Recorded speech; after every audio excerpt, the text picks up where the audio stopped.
ఆయనకి చిన్నదంటే చాలా ఇష్టం. ఎందుకు చిన్నగా ప్రారంభించి పెద్దగా చేస్తాడంటే రేపు రోజు మనం చెప్పుకోవాలి కదా. హల్లెలూయా. ఈరోజు ఇక్కడ చూస్తున్నాం కదా మనం, రేపు రోజున దేవుడు ఆశీర్వదించే కొద్దీ దేవుడు ఆశీర్వదించే కొద్దీ ఇలాగే ఉంటుందంటారు వాతావరణం. ఆ రోజున మనం చెప్పుకోవాలి కదా. మన పితరులు కూడా చాలామంది కూడా కొద్దిగానే ప్రారంభించారు, కానీ గొప్పగా మొదలుపెట్టారు. హల్లెలూయా.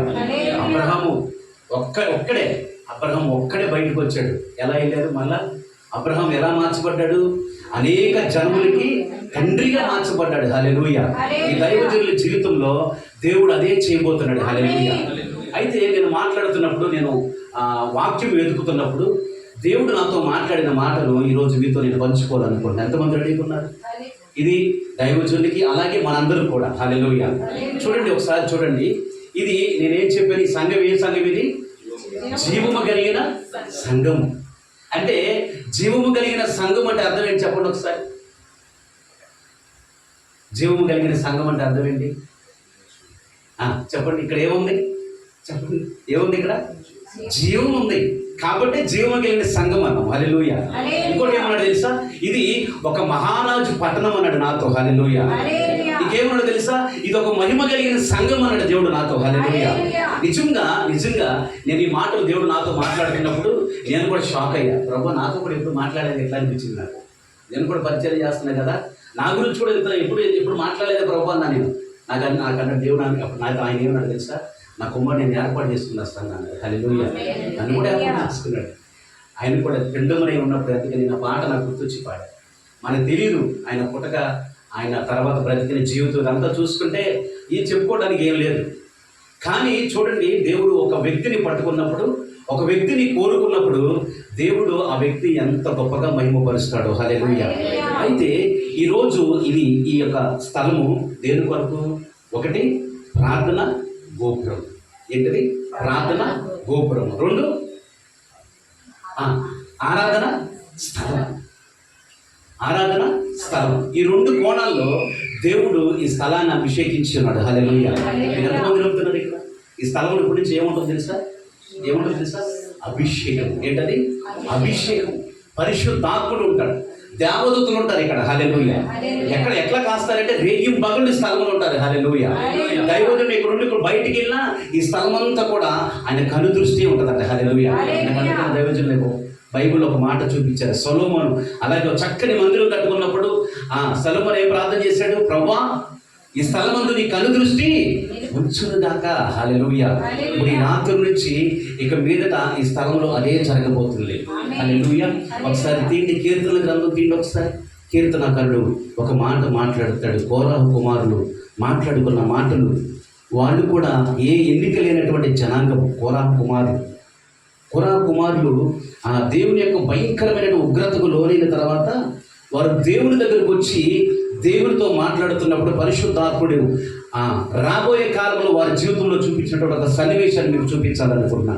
తీయండి ఒకసారి కీర్తన గ్రంథము 48వ అధ్యాయం. ఒకసారి తీయండి. 48వ అధ్యాయం కీర్తన, 48వ కీర్తన ఒకసారి చదవండి. ఎవరైనా లేదు, నేను చదువుతాను. మన దేవుని పట్టణమందు, ఆయన పరిశుద్ధ పర్వతమందు యెహోవా గొప్పవాడును బహు కీర్తనీయుడై ఉన్నాడు. ఉత్తర దిక్కున మహారాజు పట్టణమైన సియోను పర్వతము రమ్యమైన ఎత్తుగల చోట నుంచబడి సర్వభూమికి సంతోషకరముగా ఉన్నది. హల్లెలూయా. హల్లెలూయా. ఏంటండి ఇది? ఏ పట్టణం అంటే ఒకసారి చూడండి ఒకసారి. పరిశుద్ధ పర్వతము, దేవుని పట్టణము. ఇక్కడ ఎవరున్నారంటే అప్పుడు ఇక్కడ ఎవరున్నారనుకున్నాం మనం? దేవుడు ఉన్నాడు. ఆయన ఎలా ఉన్నాడు? ఇక్కడ దేవుని పట్టణమందు, ఆయన పరిశుద్ధ పట్టణమందు యెహోవా గొప్పవాడుగా ఉన్నాడట. హల్లెలూయా. ఆయన ఎలాగో నిరూపించబోతున్నాడు తెలుసా? ఈ స్థలంలో దైవజనుల ద్వారా ఈ ప్రాంతంలో ఉండి ఆయన దైవజన్ని ఎలాగూ ఆయన మహిమపరచబోతున్నాడంటే, ఇదిగో ఆయన గొప్పతనాన్ని ఇక్కడ నుంచి ఆయన ప్రత్యక్షము చేయబోతున్నాడట. హల్లెలూయా. అంత మాత్రమే కాకుండా ఒక కీర్తన, క్రొత్త కీర్తన, మాటి మాటికి క్రొత్త కీర్తన ఇక్కడికి వస్తున్న వారి జీవితంలో దేవుడు ఇవ్వబోతున్నాడట. హల్లెలూయా. ఇంకా ముందుకు చదవండి ఒకసారి. రమ్యమైన ఎత్తుగల చోట ఉంచబడి సర్వ భూమికి సంతోషకరముగా ఉండబోతుందట. హల్లెలూయా. నమ్ముతున్నారా? నమ్మాలి. ఇది ఎవరి మాట? దేవుని ప్రవచన వాక్కు. ఈ సంఘానికి నా ద్వారా దేవుడు ఇస్తున్నటువంటి ఒక ప్రవచన వాక్కు. ఈ సంఘము రానున్న రోజుల్లో ఎలా ఉండబోతుంది తెలుసా? సర్వ భూమికి సంతోషకరంగా ఉండబోతుందట. హల్లెలూయా. ఎలా ఉంటుంది? ఇక్కడ ఉన్నది ఇక్కడ హనుమాన్ జంక్షన్లో ఉన్నాడు కదా దైవజనుడు. మహా అయితే ఈ ప్రాంతంలో కొన్ని మండలాలు తిరిగి దేవుని సువార్తను ప్రకటిస్తాడు. మరి సర్వభూమికి సంతోషకరంగా ఎలా ఉండబోతుంది సంఘం? ఇప్పుడు ఆలోచన చేస్తారు. మనం ఆలోచన చేద్దాం ఒకసారి. ఆయన కూడా ఒక ఆలోచన రావాలి. సర్వభూమికి ఈ సంఘము సంతోషాన్ని పంచాలంట. హల్లెలూయా. అంటే ఈ యొక్క సన్నిధిలో, ఈ యొక్క మందిరంలో ఏం చేస్తే సర్వభూమికి సంతోషకరంగా మార్చబడుతుందో పరిశుద్ధాత్మ దేవుడు ఈ యొక్క సంఘానికి ఆ యొక్క నదిని, ఒక నది ఉన్నది, ఆ నదిని ఆయన కనెక్ట్ చేయబోతున్నాడు. హల్లెలూయా. అనేది ఒకసారి చూద్దాం. 46వ అధ్యాయం ఒకసారి తీయండి. 46వ అధ్యాయం ఒకసారి తీయండి. 46 4వ వచనం ఒకసారి చదవండి. ఎవరైనా ఒక నది కలదు, దాని కాలువలు దేవుని పట్టణమును, సర్వోన్నతుని మందిరమును, పరిశుద్ధ స్థలమును సంతోషపరుస్తుంది అంట. హల్లెలూయా. ఏం కలుస్తుంది ఈ పర్వతంలో? పర్వతం అంటే ఏంటి? సంఘమే, ఇంకేం కాదు. పర్వతం అంటే కొండలు కాదు, పట్టణం అంటే కొండలు కాదు. ఎవరు? మనమేనండి, నేనే. ఇప్పుడు దైవజనులు దేవుని ఏర్పాటు చేత ఒక సంఘాన్ని నిర్మించాడు. ఏంటో సంఘం పేరు తెలుసు మీకు? ఏంటో తెలుసా సంఘం? ఎందుకు అయ్యగారు సంఘం పేరు తెలుసు మీకు? JCSGM. ఇంగ్లీష్లో చెప్పేదాన్ని తెలుగులో చెప్తా. యేసుక్రీస్తు అసాధారణమైన మహిమ కలిగిన సంఘము. హల్లెలూయా. నేను ఒక మాట చెప్పనా? మీరు ఏది మాట్లాడుకుంటారో అదే మీరు. ఇప్పుడు ఈ దైవజనుడు మాట్లాడుకున్నదంతా కూడా దేవుడు ఆయన ముందు కనపరుస్తూ ఉన్నాడు. హల్లెలూయా. ఇక్కడ వరకు తీసుకొచ్చాడు, ఫౌండేషన్ వేసాడు. చక్కగా ఫౌండేషన్ వేసుకున్నాడు దైవజనుడు. మామూలు ఫౌండేషన్ కాదు. నేను అందుకే అన్న మాటలన్నీ కూడా రాబో దినాల్లో మనందరం చూడబోతున్నాం. హల్లెలూయా. చక్కని ఫౌండేషన్ వేసాడు దేవుడు. ఈ ఫౌండేషన్ మీద ఒక రాయి, చక్కగా మూలరాయి ఎవరు? యేసుక్రీస్తు ప్రభువారు. ఈ మూలరాయి పట్టుకుని ఆయన ఒక్కొక్క రాయి కడుతూ ఉండగా ఈ యొక్క మందిరానికి ఏం కనెక్ట్ అవుతుందంట? ఒక నది కనెక్ట్ అవుతుందంట. ఏంటో చెప్పండి ఒకసారి. ఒక నది ఏంటి? ఎందుకు ఈ నది ఏంటి? ఒకసారి చూడండి. ప్రకటన గ్రంథము 22వ అధ్యాయం తీయండి ఒకసారి. ప్రకటన గ్రంథము 22వ అధ్యాయం 1వ వచనం ఒకసారి చూడండి. ఏంటి ఈ నది ఏంటో చూడండి ఒకసారి. ఒక నది కలదు. ఆ నది ఏం జరుగుతుందంట? ఏం చేస్తుందంట? పరిశుద్ధ పర్వతాన్ని సంతోషపరుస్తూ ఉన్నదంట. ఇందుకే ఆ నది ఏంటో ఒకసారి చూడండి. దేవుని యొక్క గొర్రె పిల్ల యొక్క సింహాసనం వద్ద నుండి ఆ పట్టణపు రాజవీధి మధ్యలో ప్రవహించుట. ఏం ప్రవహిస్తా ఉంది? ఏ నది? జీవ జలముల నది. హల్లెలూయా. ఎక్కడి నుంచి ప్రవహిస్తున్నది? అది గొర్రె పిల్ల యొక్క దేవుని యొద్ద నుంచి ఈ యొక్క నది ప్రవహిస్తా ఉందంట. ఏ నది? జీవ జలపు నది. మీకు అర్థమవుతుందా? ఇప్పుడు వరకు నేను చెప్పాను. నేను ఈ మందిరానికి దేవుడు ఒకటి, ఈ మందిరము సర్వభూమికి సంతోషకరంగా దేవుడు చేయాలనుకున్నాడు. హల్లెలూయా. అయితే సంతోషకరంగా సర్వభూమికి చేయాలనుకున్నప్పుడు మరి ఈ నది ఏ విధంగా ఉండబోతుంది అనేది ఇక్కడ మనకు తెలియజేస్తా ఉన్నాడు. ఏం నది అంటే? ఇక్కడ జీవజలపు నది. అందరండి ఒకసారి. జీవజలపు నది. ఎంతమంది కావాలి ఇక్కడ? నది ఎంతమంది కావాలి ఇక్కడ?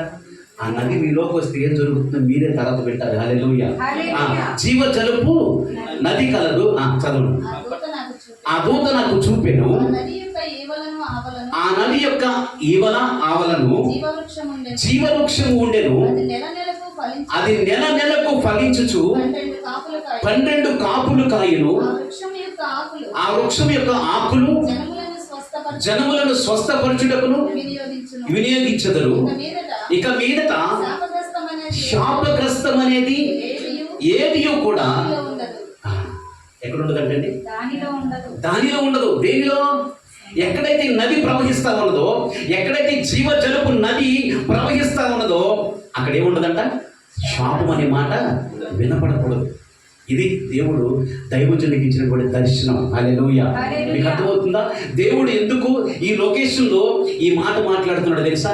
ఇంకా దైవజనునికి జ్ఞాపకం చేస్తా ఉన్నాడు.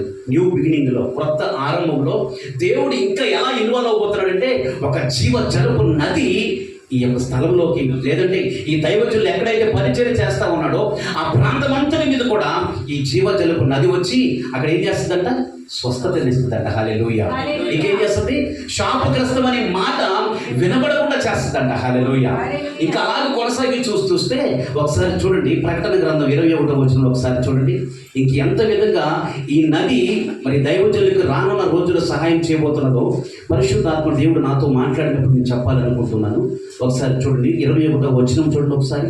21వ వచనం చూడండి ఒకసారి. 4వ వచనం అది. ఆయన వారి కన్నుల ప్రతి బాష్ప బిందువును తుడిచివేయును, మరణం ఇక ఉండదు, దుఃఖమైనను ఏడుపైనను వేదన అయినను ఇక ఉండదు. హల్లెలూయా. సరిపోద్దా మన జీవితానికి? మన జీవితానికి సరిపోద్దా? అర్థమవుతుంది మీకు? ఈ జీవ జలపు నది ఈవల ఆవల ఈ యొక్క సన్నిధిలో, లేదంటే జేసీఎస్ఎంలో ప్రవహించడం ప్రారంభించినప్పుడు దైవజనుల ద్వారా దేవుడు జరిగిస్తున్నటువంటి అద్భుతాలను మీతో మాట్లాడుతున్నాను.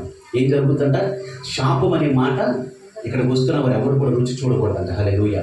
మరణం దగ్గరకు వచ్చిన వారు, మరణపు అంచుల దగ్గరకు వచ్చిన వారు, లేదా అనారోగ్యంతో వచ్చిన వారు, లేదా శాపముల చేత నలిగిపోతున్నప్పుడు ఇక్కడికి వస్తున్నవారు, ఎవరైతే ఏ బాధల చేతైతే సమస్యల చేతైతే ఇక్కడ అడుగు పెడుతున్నారో వారందరూ కూడా ఏమవ్వాలంట, శాపం అనే మాట వారి జీవితంలో వినపడకూడదట. హల్లెలూయా. ఇదే దేవుడు నాతో చెప్పమన్నటువంటి మాట. ఈ మాట నిజంగా రానున్న రోజుల్లో ఈ యొక్క సంఘ పరిచయలు నెరవేర్చబడును గాక. కళ్ళు మూసుకొని చిన్న ప్రార్థన చేస్తా. తండ్రి, మీకు వందనాలు ప్రభువా, మీరు ఇచ్చినటువంటి నేను మాటను బట్టి మీకు వందనాలు ప్రభువా. అవునయ్యా, ఈ సంఘమునైనా సర్వ భూమికి సంపూర్ణ ప్రభా ఇవ్వకండి అయ్యా, సంతోషాన్ని ప్రభు ఇచ్చే విధముగానైనా నీ కుమారికి మీరు ఇచ్చినటువంటి ఈ యొక్క మహిమ కలిగిన సంఘాన్ని బట్టి మీకు వందనాలు దేవా. నిజముగా ఈ మాటలు ఈ సంఘ జీవితంలో నెరవేర్చబడును గాక, సరిహద్దులు విశాలపరచబడును గాక దేవా. ఎక్కడైతే ప్రభు ఈ నది ప్రవహిస్తున్నదో, ఎక్కడైతే ఈ పరిచర్య ప్రభు విస్తరించబోతున్నదో, ఎక్కడెక్కడైతే ప్రభు ఈ పరిచర్యనైనా ఇదిగో జరగబోతున్నదో ప్రభు, ఆ ప్రాంతంలో అయినా జీవ జలపు నది అక్కడ ఉన్న వారందరినీ తాకును గాక దేవా. ఆ నదిలో ఉన్నటువంటి ప్రతి ఆశీర్వాదాన్ని అందరూ కూడా అనుభవించుదురు గాక దేవా. అలాగా ఈ సంఘాన్ని ప్రభు బలాభివృద్ధిని కలిగొచ్చేయండి ప్రభు. ఇక్కడ చేయబడుతున్న ప్రతి ప్రార్థన ప్రభు అవును ఆమేన్ అనబడును గాక నైనా దేవా. మీ కృప చూపించి నీ కుమార్ని బలపరచమని యేసు